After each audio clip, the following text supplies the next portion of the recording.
haha, like, I only slept 2 hours last night. And then someone else counters them and one-ups them saying like, I only slept for 1 hour last night. I'm like, it's really not a competition. What is up, everyone? It is Rachel. Today we are going to be talking about college study tips from me.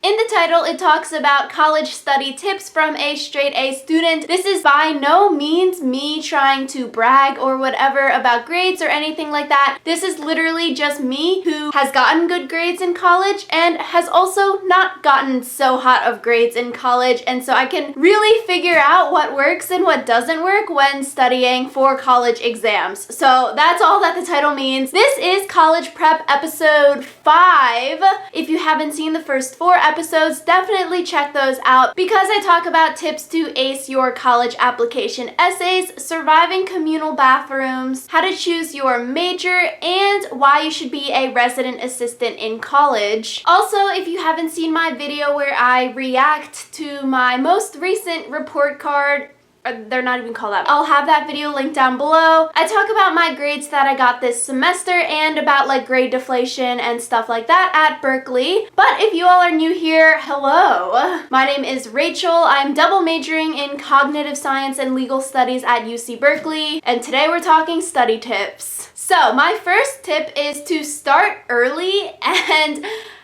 I think this is an issue for a lot of people. Definitely for me, going into freshman year and even sophomore year, I was still under the impression that like this is going to be as easy as high school was, and boy was I very, very wrong. I feel like in high school people can sort of get away with studying at the last minute. Okay, we have a math test tomorrow in Calc BC, and then you can study the night before and still get a really, really good grade on the test in high school.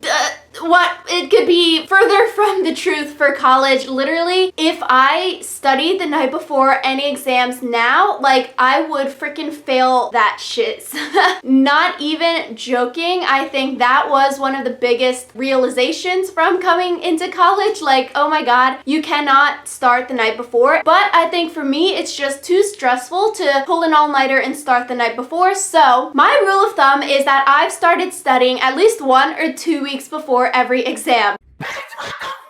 And so that takes a lot of time management skills, which is the next tip. If I have to start at least 1 week before the exam, depending on what the test is, my junior year fall semester, I literally had 10 straight weeks of 1 or 2 exams within each week. And so that was a really, really tough semester for me. I'm like, what are the freaking chances that all of my classes have 2 or 3 midterms, which they aren't really midterms, so I like to call them exams, in addition to a final at the end of the semester. So that was a struggle because every single week I had a big test that would count for 20%, 30% of my grade, and I'm like, you need to figure that out in advance and figure out your time management for those. And so with time management, I feel like a lot of people are under the impression that like, oh, at college or even at Berkeley, like everyone's a super nerd and doesn't have any free time or doesn't go and party or whatever. People do have free time to go out and party or do hobbies or do clubs, stuff like that. But you need to have the time management skills that allows you to have the free time. When people ask me on tours about that, I usually say that Berkeley is a very work hard, play hard sort of school. People are insanely smart, but they know when it's time to bunker down and study for those exams, and they know when they have the time, or if they don't have an exam next week, that they have the free time to go out and party. So if you're the kind of person who doesn't realize that like, oh, I have an exam next week and I need to study, or you think that you can just wing it and start the night before, you have another thing coming for you. I need to start a week in advance to start studying, and like I straight up focus only on that test, and like 2 weeks in advance I'll do the homework for the other classes, so I know the week leading up to these big exams that I can just study like 24/7 for the test. And I think starting early and time management has really, really helped me focus on what I have to do and know what things I have coming up so that I can study and have enough time to study to get a good grade on the exam. So my next tip is to purchase an agenda planner. For me, I have these Lilly Pulitzer ones. This one is from 2017 to 2018 because I'm literally a pack rat and don't get rid of anything. And then this one's the one I'm using right now from January 2019 through December 2019, so I'll be able to use this one in the fall semester of my senior year. That's exciting. This one's a little bit bigger. This was like $30, so it's sort of expensive, but I used it and it was like a year and a half long. And then this one's only like $20, and even though it's smaller, it still like works really well. So for me, I'm a very visual person. I like to write what I need to do down on paper. So that's why the agenda planners are great. Throughout high school, middle school, I use them. So basically in the agenda planner, I just write down all of the homework that I need to do for that day. On the side, I'll put the class, and then on the right hand side, I'll put like the homework that I need to do. And once I'm finished it, I will highlight it, and then I know that it's done. I think it's just really, really visually pleasing when I can highlight something off of the planner and then I'm like, great, so that's done. I don't have to worry about it. On the agenda planner also, I just put other things that I might need to do. So if I have like a training or like a club meeting or something like that, or going to work, I'll write that down on here as well. So after we get the syllabus for the class, I'll go through and then mark when the exams are on my agenda planner, so I know, scanning through, flipping the pages of my agenda for the next few weeks, I can see what exams are coming up. So with the agenda planners also, I usually put sticky notes in my planner, like super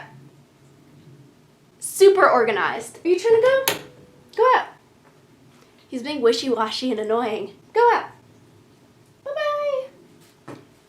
Okay. So on the sticky notes, I'll usually just put like things that I want to get done in a 1-day period. So if I know that I want to study and do a study guide and also submit something, I'll write that down. Then like emails that I have to send or other random things will go on the sticky notes of like, this is what I want to get done. And I usually put it in the order that I'm going to do it. So sort of along the lines of an agenda, I also use Google Calendar. And so I have the app on my phone, and then I also have like Google Calendar on your computer with Gmail, or I just started using it like religiously junior year. I think it's super great. With Google Calendar, this is like the month of April that I have on the screen right now. You can see visually what you have coming up for the week or for the month. So you can see that I have all of these things, and I usually like to color code it based on class. So like my work was in purple, and like the legal studies class was in red, cog sci was in green. So it's really visual, as you can tell. If I click on a day, so we see Monday, April 1st, April Fool's Day. I worked from 12 to 2, had a student tour from 2 to 3:30, had class. Okay, so actually this is East Coast time, so just subtract all the hours. My sociology class was actually at 2 to 3 p.m. and then I worked, and then we had some meetings, and then I had a study group. But it's really great. And then you can see Tuesday, I worked, went to class, went back to work, had more class, and then a discussion that day. And then I also had staff meeting. You can really plan out your day down to the minute,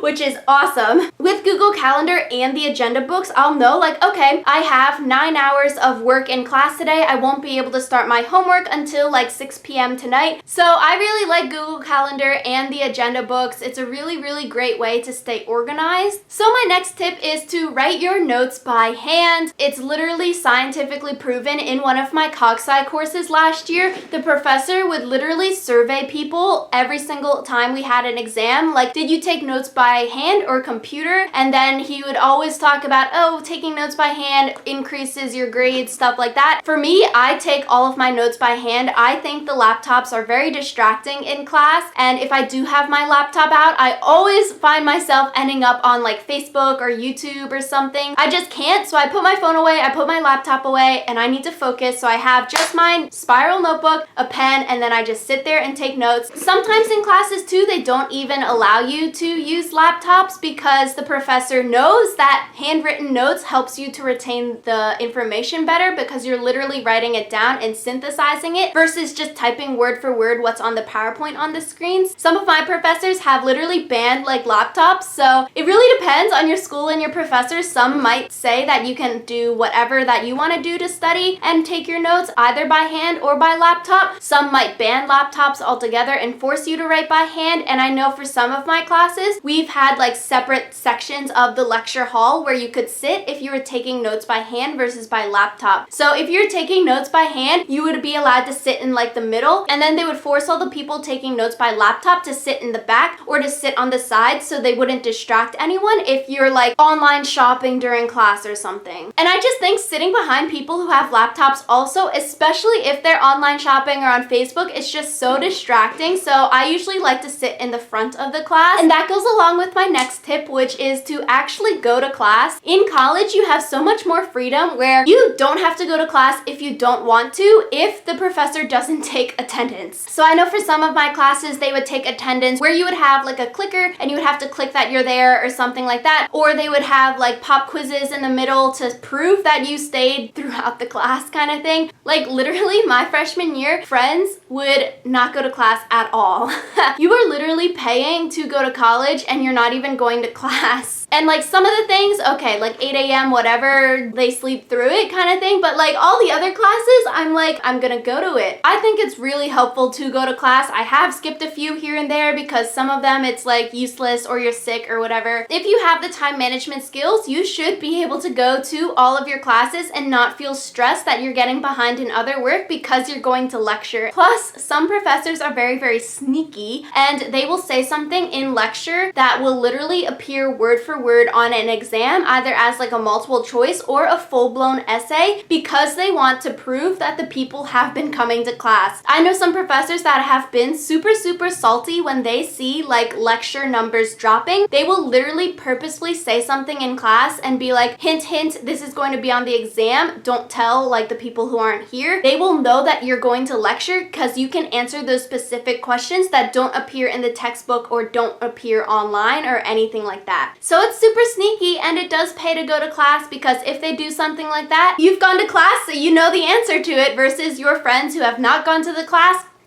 they don't know the answer to it. So my next tip is to go to office hours. This is something that I did not do my freshman year, and so I think that's something that I sort of regret, because office hours, either with the professor or your GSI, you can go to office hours and literally ask about homework, questions that you have from lecture, questions about exams and stuff like that, and that's literally their whole job, is to sit there and answer your questions. So it's a really, really great resource. And if it's like a larger lecture or a larger school like Berkeley is, knowing your professor and having that face-to-face interaction is also a really great way to get letters of recommendation or like internship opportunities for the summer and stuff like that, because your professor knows who you are. A lot of times I'm like, it's sort of scary to go and talk to your professor or GSI because the professor is like super accomplished in the field. The professors really, really want what's best for the students, so you have to get over it and just be like, they're a person too, they want to help the students, so you just gotta go and ask them your questions, and a lot of good things can come from it. So when it is exam season, you want to do past exams to help study for the current exam. So at Berkeley, a lot of professors post previous exams from like the fall or spring, or even from like literally 5 years ago, online onto their course website. Do these, print them out, and I like do them religiously, figure out what I'm doing right, what I'm doing wrong. Typically, the past exams are the exact same format as the exam that you're going to take in the future. Like when I was taking these math courses, printed out, I would do them, learn and figure out why I'm not getting the answers correct, and learn those procedures, what was on the previous exam. So like a big subtitle header topic would show up on my exam as like a same kind of question, but just different numbers. And so if you can see patterns in past exams and you know how to do those overarching questions, probably similar questions are going to show up on your test in the future. And so that's why you really want to do those, especially if the previous exams are from the same professor. Like they're going to recycle stuff. So my next one is to find some study groups. So study with friends. With this, make sure, some people are really snaky, so you want to find the good people to study with and not the people that are going to like